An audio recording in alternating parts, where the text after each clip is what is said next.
With its picture postcard beaches, Cyprus may look a bit like paradise, but it's a very different story for the dogs who end up in one of the island's municipal pounds.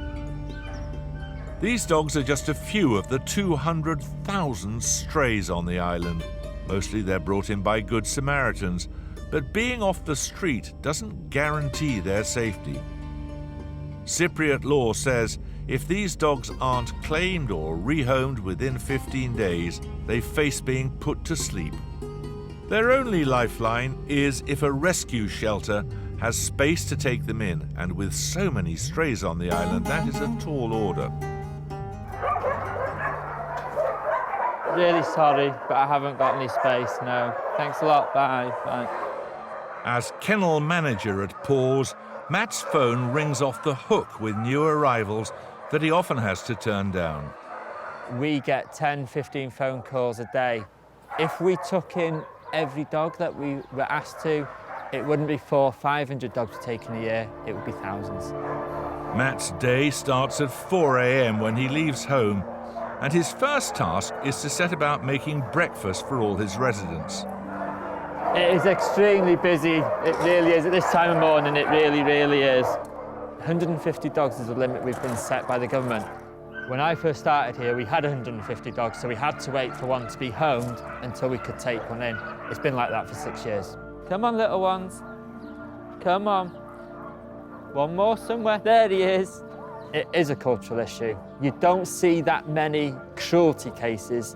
You'll see neglect. It's the problem of Cyprus.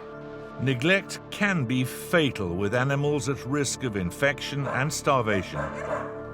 Considering the population size, Cyprus has one of the largest concentration of strays in the world. 200,000 strays on the island. It's absolutely shocking.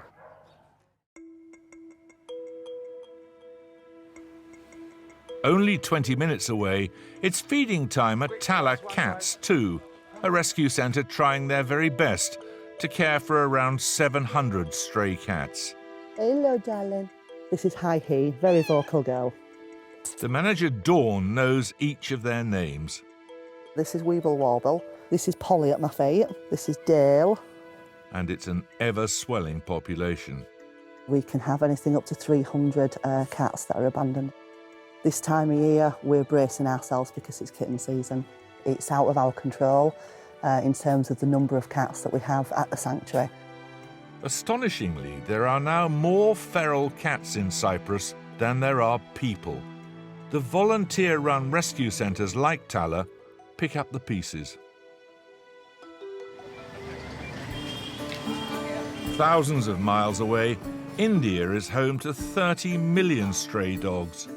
400,000 of them live in the bustling city of Delhi, among 26 million people. Some end up in rescues like Friendicos, who face a constant stream of new arrivals, around 50 a day, many of them sick and injured. We can get terribly overcrowded and you feel that it's wrong to take in so many dogs, but if you do say no, I mean, where are they going to go? Even if they arrived fit and healthy, the longer dogs stay in rescues, the greater chance they have of picking up an infection from a new arrival. If they've got a broken leg, if they've got a maggot wound, if they've got an illness, they come through our doors. Friendicos battles diseases such as parvo and distemper on a daily basis, their staff and volunteers struggling to do what they can with limited resources. The medicines are much more ongoing nowadays. We've got many more things to cure many more diseases, so that does help. If we did have enough space, then we would make a little quarantine room here, and that would help us. India has a massive rabies problem, with around 20,000 people dying from the disease each year, over a third of all rabies-linked fatalities worldwide. Back in Cyprus, diseases can spread like wildfire through rescue shelters if not managed properly, making effective infection control a priority. It's vital that staff and volunteers know how best to tackle these health issues. Infections is constant because as soon as you take a new dog in, that dog could either have Ehrlichia, Leishmania, Parvo or Giardia. After they've been in here a second, if they've got it, it's too late. Meanwhile, on the other side of the island, Andrea has her hands full trying to find homes for Cyprus's many strays. Come on, all sit down nicely. Come on, Rubes. Do you want to come up? Oh. I had no idea about the problem in Cyprus when I moved here 10 years ago. I kept finding dogs everywhere in the local shelters and everyone would be full, no one would be able to take the dogs. It just grew from there. Andrea is one of an estimated 100 people on Cyprus trying to help by temporarily taking in dogs. The aim is obviously to get them fit and healthy and happy and confident and then find them new homes. Many of the dogs Andrea takes in have been used for hunting. If they take them out and they're not very good at hunting, they will just dump them somewhere in a pound. With almost no help, Andrea does all she can to rehabilitate and rehome the dogs in her care. The UK has animal welfare problems of its own. More than 100 dogs are being checked over by vets. Many of them have already been taken away. Puppy farming is rife, and illegal imports making matters even worse. This raid took place in Grimsby in 2018, when more than 150 animals were rescued. Battersea, like other rescue centres around the UK, is doing all it can to help rehabilitate dogs that have been used for puppy farming. In this case, this is a lot of very sick dogs that have come in. Just a huge range of multiple and complex medical issues. So a little bit like Snowy here, we saw a lot of ocular issues, eye problems, and then we saw ear infections, skin problems, heart conditions that all need investigating. It was very emotional because the dogs were not well treated. They all smelled quite a lot. You could tell they'd probably been sleeping in their own urine, own feces.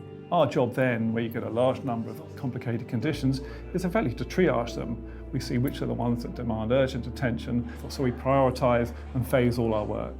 There's still a really emotional side about it, knowing that there's so many more of these dogs out there and that, you know, they are being very exploited for money, which is awful. No matter how big or small rescue centres are, or where they are in the world, they all face similar challenges, and they share the same rewards. It's my life. I do 6 days a week, and that's my choice. It really is my choice. For the first time in my life, I feel like I've got a purpose and I'm helping. It's so rewarding. By sharing best practice and knowledge, Battersea's Global Academy is helping animal welfare practitioners like Matt build the skills he needs to tackle the problems we all face every day and to give shelters like his a sustainable future. I'm not trained, so to see how it is done in another big shelter be really, really brilliant. Battersea has over 150 years' experience of rescuing and rehoming dogs and cats in need of help across the UK. Using this knowledge gained over generations of working on the front line, Battersea's Academy will support hundreds of rescue and rehoming organisations. The Academy will also show rescue centres like those here from India how to work effectively with policymakers in their country to most effectively tackle the animal welfare issues they face on a daily basis. We all know these issues can't be resolved overnight, but by working together, the Battersea Academy will improve the lives of thousands of stray and unwanted dogs and cats around the world.